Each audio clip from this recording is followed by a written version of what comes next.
नारायण समारंभां श्री शंकराचार्य मध्यमाम् अस्मदाचार्यपर्यन्तां वंदे गुरु परंपराम्। अस्मद्गुरुभ्यो नमः।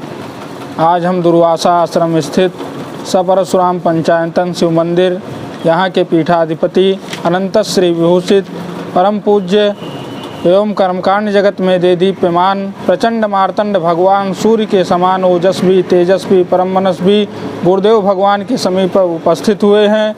और गुरुजी, एक प्रश्न है पितृदोष से संबंधित कि पितृदोष क्या होता है, धर्मशास्त्रों में इसके क्या लक्षण बताए गए हैं, पितृदोष होने पर व्यक्ति के जीवन में क्या क्या बदलाव होते हैं, वो कैसे जीता है। क्योंकि ज्योतिषी लोग बताते रहते हैं पितृदोष है, लेकिन धर्मशास्त्रों में पितृदोष का क्या विधान बताया गया है, पितृदोष के लक्षण क्या क्या हैं।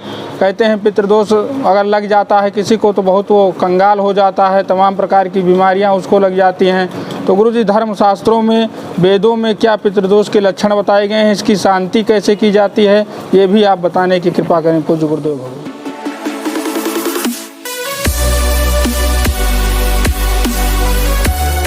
नमो भगवते जामदग्न्याय श्री परशुरामाय शिवाभ्याम नमः, वाणी विनायकाभ्याम नमः। आज जो भी राहुल शास्त्री के द्वारा जो प्रश्न किया गया है ये बहुत ही महत्वपूर्ण है, क्योंकि आजकल देखा जाता है अधिकतर लोग पितृबाधा कहिए या प्रेत बाधा कहिए, ब्रह्म बाधा कहिए, इससे त्रसित हैं और अनेक रोगों से पीड़ित हैं। तो मैं बताना चाहता हूँ कि पितृबाधा कैसे समझा जाए। हमारे घर में है, धर्मशास्त्र के अनुसार हमारे यहाँ बताया गया है कि पितृबाधा के लक्षण बताए गए हैं। अगर वो लक्षण है तो व्यक्ति को अवश्य में उसका उपाय करना चाहिए, उससे बचने का उपाय करना चाहिए, जिससे व्यक्ति का जीवन प्रशस्त हो, कल्याणमय हो। जैसा कि हमारे ग्रंथों में बताया गया, विशेषकर गरुड़ पुराण में बताया गया है कि विरोधो बंधुभिः सार्धम प्रेत दोषोस्ति तत्र वै संततिर्नैव दृश्येत समुत्पन्नो विनश्यति। एक लक्षण ये बताया गया है कि जहाँ आपस में परिवार में विरोध हो, एक दूसरे परिवार में एक दूसरे से विवाद करते हो, कोई एक दूसरे संतुष्ट ना हो, यहाँ तक कि पति पत्नी भी आपस में संतुष्ट ना हो, आपस में विवाद होता हो, ये अगर सब चीज़ें हैं तो पितृबाधा है अथवा प्रेत बाधा है वहाँ। क्योंकि सब जो है मानसिक पीड़ा से युक्त हो जाते हैं और वहाँ संतति की वृद्धि ना हो रही हो, परिवार ना बढ़ रहा हो, या पुत्र उत्पन्न होने के बाद नष्ट हो जाता हो, वहाँ भी पितृबाधा है। कहा गया अकस्मात व्यसन प्राप्ति, अगर अकस्मात कोई बहुत बड़ा संकट आ जाए तो ये पितृबाधा अर्थात प्रेत बाधा का ही कारण है। दूसरा ये भी बताया गया दुस्वभाव हो जाए, अच्छा स्वभाव था लेकिन दुस्वार्थ स्वभाव गलत हो जाए, गलत प्रवृत्ति हो जाए, सामान्य प्रवृत्ति, तो भी प्रतिबाधा है। और कहा गया है कि जैसे नास्तिक भाव आ जाए, नास्तिक भाव कि वेद पुराण को न मानना, अपने माता पिता गुरुजनों का अनादर करना, सब क्या है, ये सब नास्तिक भाव होता है। अगर नास्तिक भाव पैदा हो गया तो समझ लो कि प्रेत बाधा है अर्थात पितृबाधा है। व्रत लोपस्य, और व्रत आदि का लोप हो जाए, अपना संध्या तर्पण नियम अगर व्यक्ति छोड़ रहा है, इसका मतलब उसके अंदर पितृबाधा है। अगर महालोभ पैदा हो जाए, जो है धन पिशाच बन जाए, कहीं से हमको धन लेना है, न्याय अन्याय मार्ग कुमार्ग, ये जो व्यक्ति नहीं देखता है, केवल धन चाहिए उसको, उसके ऊपर भी प्रेत सवार है, पितृबाधा उसके ऊपर है। अगर महालोभ उसके अंदर हो गया, धन का विचार करना चाहिए कि संयताश्चा पतिग्रहे, वाल्मीकि रामायण में कहा गया है पतिग्रह में संयत रहना चाहिए। किसका धन है, किस पापी अत्याचारी का धन है, उसको भी देखना चाहिए। वो धन अगर आपके यहाँ आएगा तो अनर्थ ही पैदा करेगा। लक्ष्मी धीरे धीरे आवे ठीक है, जो धीरे धीरे धनी बनता हो धनी ही धनी बन जाता हो, और जो इकट्ठे धनी बन जाता हो जल्दी नाशा हो जाता है उसका। इसलिए ये नहीं पसंद होना चाहिए कि एक बहुत बड़ा कोई अपराधी है, उस अपराधी ने हमको स्वीकार कर लिया, हमको बुला लिया, हम बड़े प्रसन्न हो गए। पसंद नहीं होना चाहिए, उस धन से बचने का प्रयास करना चाहिए। तो इस प्रकार से बताया गया है। और अगर जो है ये प्रेत की मतलब ये जो है प्रेत बाधा बताया गया है कि अगर व्यक्ति किसी का हत्या करता है, गोवध करता है, किसी प्रकार इस तरह उपद्रव कर रहा है तो वो पितृबाधा से ग्रसित है। यहाँ तक और भी कहा गया नित्य कर्म नहीं करता है, जप होम से वर्जित है, दूसरे का धन का अपहरण करता है। इस प्रकार से ये सब जो है धर्म कार्य में प्रवृत्ति नहीं उसकी हो रही है। और भी गरुड़ पुराण में बताया गया है कि सुभिक्षे कृषि नाशा स्यात् व्यवहारो विनश्यति लोके कलहकारी चा। तो बताया गया है कि दुर्भिक्ष अगर मतलब सुभिक्ष हो, दुर्भिक्ष में तो नाश होता ही है। अगर सुभिक्ष हो, अच्छी वृष्टि होने के बाद भी खेती का नाश हो जाए, अंदर वृष्टि हुई, खेती गिर गई, नष्ट हो गई, पानी में डूब, इस तरह से, और व्यवहार भी नाश हो जाए, व्यवहार किसी से अच्छा न बने, और लोक में सब जगह कलह कला हो, हीन जाति वालों से संबंध हो जाए, हीन कर्म करने लगे व्यक्ति, ये सब जो है पितृबाधा है। अधर्म में रमण करना और अपने धन का नाश करना व्यसन में, व्यर्थ कार्यों में अपने धन को नष्ट करना। कोई मदिरा पी करके अपना धन व्यय कर रहा है, सरकार का लाभ बढ़ा रहा मदिरा पी करके, सरकार धनी हो जाए। एक मदिरा वाले से हमने पूछा, भाई क्यों आप ये मदिरा पी करके जाते हो, गाली गुप्तारी देते हो, पत्नी बच्चे सब व्याकुल हो जाते हैं, उपद्रव होता है, लेकिन क्या करें, हम तो राष्ट्रभक्त हैं। कहा कि सरकार को चाहिए पैसा, इसलिए हम पैसा पी करके सरकार को धनी बना रहे हैं, क्या राष्ट्रभक्ति नहीं है? हमने कहा बहुत सही कहा भाई, राष्ट्र चाह रहा है कि भाई मदिरा से हमको पैसा प्राप्त हो, तो उसने कहा हम राष्ट्रभक्त हैं, पक्के राष्ट्रभक्त, आप लोग राष्ट्र विरोधी हैं, मदिरा ना पी करके सरकार की हानि करा रहे हैं, सरकार खजाना खाली कर रहे हैं, आप लोग भी पिए, आप लोग भी सरकार की वृद्धि करें। हमने कहा बताओ, ये दशाएं आजकल की हम लोगों के यहाँ हो गई अपने जो है राष्ट्र की, समाज की, कि व्यक्ति का आचरण कुछ नहीं है। घर में उपद्रव हो रहा है, एक दूसरे को मार काट डालते हैं, घरेलू हिंसाएं हो रही, उसका कोई मतलब नहीं, लेकिन धन हमको सरकार को चाहिए। वो ऐसा मदिरा जाकर कौन सा किस कार्य में धन आएगा वो। तो मैं बताना चाहता हूँ कि और जो है चोर, अग्नि, राजा से हानि होना, महारोग की उत्पत्ति होना, इस प्रकार से ये सब चीज़ें जो हैं वो बताया गया है, ये पितृबाधा का दोष है। तो चाहे प्रत्यक्ष हो चाहे परोक्ष हो, और इस प्रकार से अनेक प्रकार की बालकों का मरण हो जाना, इस प्रकार से ना तो कहीं किसी से प्रीति, किसी में मन लगता है, ना कोई चीज़ अच्छी लगती है, ना सुख सुविधा सुख उसको प्राप्त होता है, दूसरे की स्त्री को कुदृष्टि से देखता है, उस पर भी प्रेत बाधा है। इस प्रकार से बहुत सारे लिखा है। तो जहाँ पर ये प्रेत बाधा हो, ब्रह्म बाधा हो, या जो इससे पितृबाधा होती है, वहाँ सुख नहीं प्राप्त होता है। और मति, प्रीति, रतिर, बुद्धि, लक्ष्मी, पंच विनाशनम, ये 5 चीज़ों का विनाश होता है जहाँ पितृबाधा होती है। मति, बुद्धि का नाश, पहले बुद्धि नाश हो जाता है, बुद्धि नष्ट हुई तो सब नष्ट होगा। और प्रीति, परस्पर प्रेम नष्ट हो जाता है। रतिर और अनुरक्ति, किसी चीज़ में अनुराग नहीं रहता है, जो है बुद्धि नष्ट हो जाती है। लक्ष्मी, इस प्रकार से ये चीज़ें नष्ट हो जाती हैं। तो और यही इसलिए ये सब दोष बताए गए हैं। अब ये समझिए, एक तो और पितृ दोष माना जाता है जो मैं बताना चाहता हूँ, कि जैसे आजकल परंपरा है, लोग कुत्ता पालते हैं। कुत्ता जो है भी प्रेत बाधा को बढ़ाने वाला होता है। कहते हैं कुत्ता को प्रेते दिखाई पड़ता है, उसको श्राद्ध भोगता रहता है। और कुत्ता जहाँ रहता है वहाँ पर देवता और पितर, जहाँ पर कुत्ता रहता है वहाँ देवता लोग बोरी बिस्तरा अपना बांध लेते हैं और पितर लोग भी अपना बोरी बिस्तरा वहाँ से बांध लेते हैं।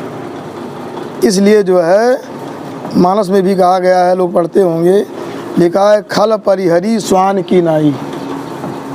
कुत्ते का त्याग जो है मतलब दुष्ट का त्याग कुत्ते की तरह कर देना चाहिए।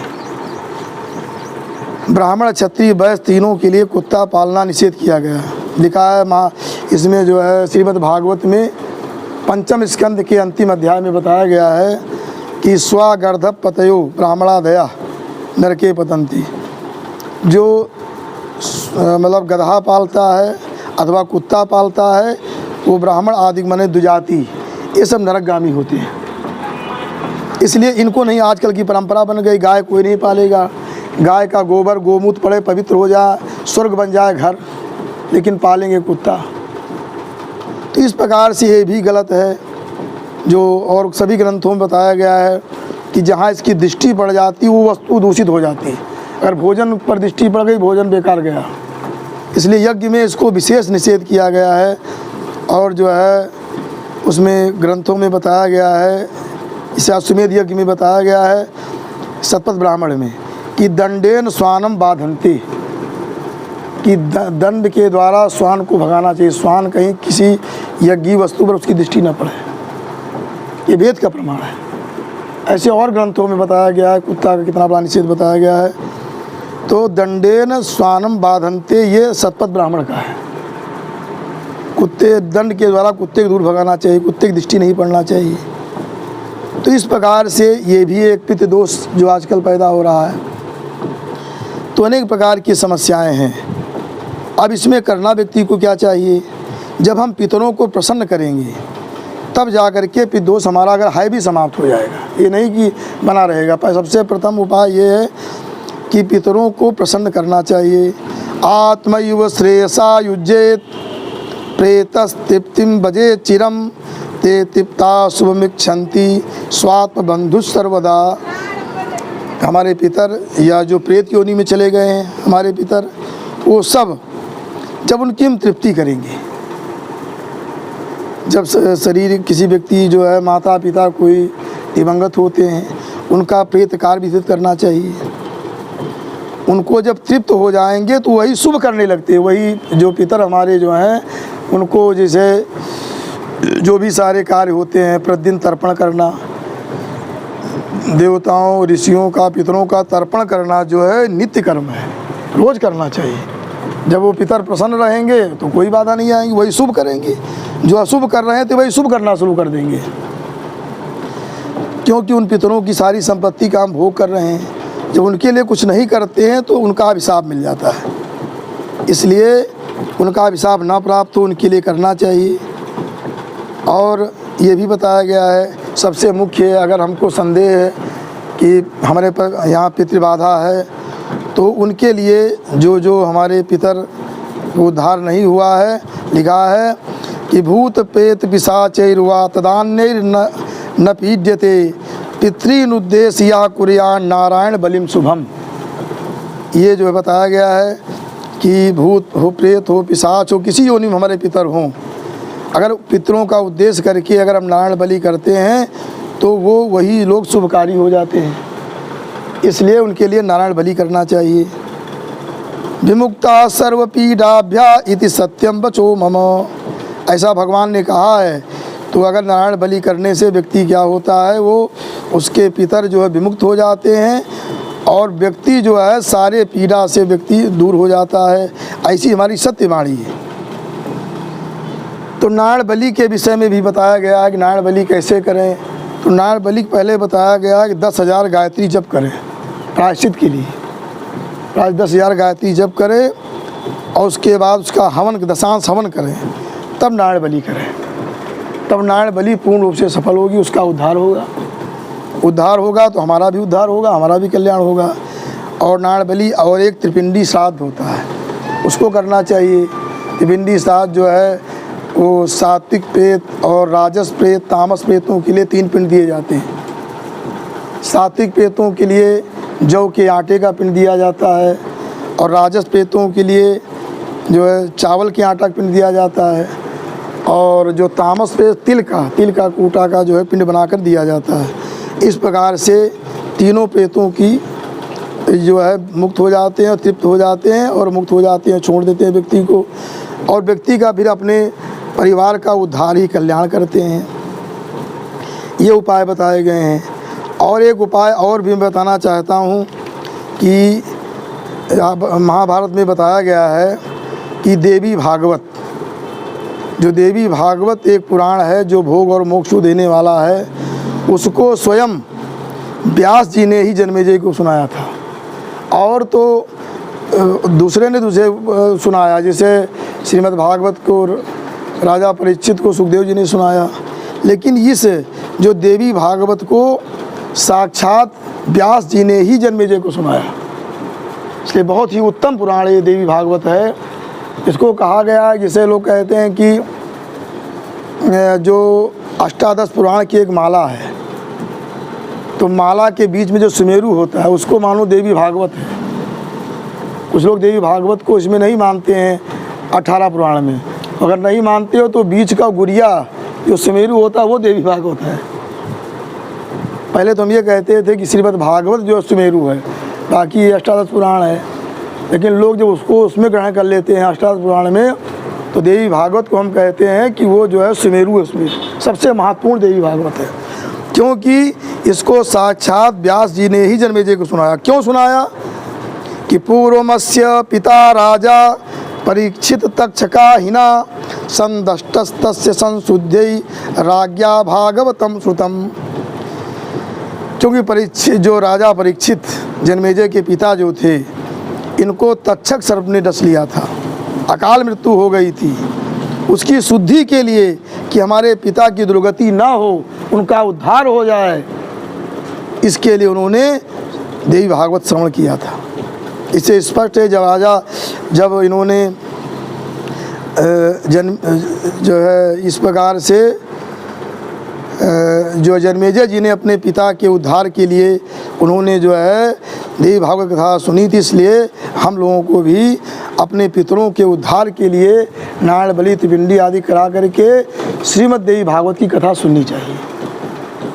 इस प्रकार से एक उपाय भी बताया गया है। और आगे जो है उनका जो है सबसे मुख्य है श्राद्ध। एक तो पार्वण श्राद्ध जो पितृपक्ष में किया जाता है, वो श्राद्ध अनिवार्य है, अनिवार्य रूप से करना चाहिए। और एक एकोदिश श्राद्ध होता है, उसको करना चाहिए। जो तिथि आती, प्रतिवर्ष जो तिथि आती उसको एकोदिश कहते हैं। एक पिंड दिया जाता है, एक पिंड कहते हैं, एकोदिश कहते हैं, उसको एकोदिश करना चाहिए। और तीर्थ श्राद्ध करना चाहिए। किसी तीर्थ में जाए तो वहाँ उपवास करे, एक दिन उपवास करे, दूसरे दिन वहाँ पर श्राद्ध करे, तर्पण श्राद्ध करके और फिर वहाँ से चले। इस प्रकार उसके बाद अंतिम में जो है बद्री नारायण में, जिसे कपाल गया कहा गया, वहाँ श्राद्ध करना चाहिए। नैमिष में नाभ गया है, और ये गया जाने इसको पाद गया कहा गया, इसमें जा कर के व्यक्ति को पिंडदान करना चाहिए, तर्पण करना चाहिए। इस प्रकार से पितरों का उद्धार होता है। और क्योंकि विधि विधान से अच्छे विद्वान के द्वारा श्राद्ध कराना चाहिए, क्योंकि कहा गया पितरो वाक्यमिच्छन्ति, पितर लोग वाक की इच्छा करते हैं, इसलिए उनको जो है शुद्ध उच्चारण के द्वारा पितर का श्राद्ध करना चाहिए। और हेमाद्री सुमंतु आदि में कहा गया है कि श्राद्ध से बढ़कर के और कल्याणकारी कुछ है ही नहीं गृहस्थों के लिए। तस्मात् श्राद्धात् परतरम नान्यत् श्रेयस्कर मुदाहृतम तस्मात् सर्वप्रयत्नेन श्राद्धम कुर्यात् विचक्षणा। श्राद्ध से बढ़कर के दूसरा कल्याणकारी कुछ गृहस्थों के लिए है ही नहीं, इसलिए विद्वान व्यक्ति को चाहिए सर्वप्रयत्न करके श्राद्ध अवश्यमेव करना चाहिए, विधि विधान से श्राद्ध करना चाहिए। क्यों? श्राद्ध करने से, तर्पण करने से लिखा है कि अपने विभव के अनुसार श्राद्ध करना चाहिए। आ ब्रह्मस्तम पर्यंतम जगत पीणाति मानवा, ब्रह्म पुराण में कहा गया है अगर विधि विधान से व्यक्ति श्राद्ध करता है तो पूरा जो है पूरे ब्रह्मांड को तृप्त कर देता है। इस प्रकार से व्यक्ति कलमश रहित हो जाता है श्राद्ध करने से, और फिर उसकी पुनरावृत्ति नहीं होती है, परम धाम को जाता है वो। इसलिए व्यक्ति को ये सब कार्य करना चाहिए। और भी उपाय बताए गए हैं, जैसे पितृ गायत्री का जप। अगर घर में ज़्यादा समस्याएं हैं तो नारायण बलि त्रिपिंडी श्राद्ध करने के बाद पितृ गायत्री की जप करावे, पितृसूक्त का पाठ करावे, होम करावे, ब्राह्मण भोजन करावे। इस प्रकार से पितृबाधाएँ समाप्त हो जाती हैं और व्यक्ति के जीवन में प्रकाश आ जाता है। उसके अंदर जो कलमश थे, जो बुद्धि विकृत हो रही थी, बुद्धि पवित्र हो जाएगी। घर परिवार में एकता हो जाएगी, लोग प्रेम से रहने लगेंगे, धर्म मार्ग में प्रवृत्त हो जाएंगे।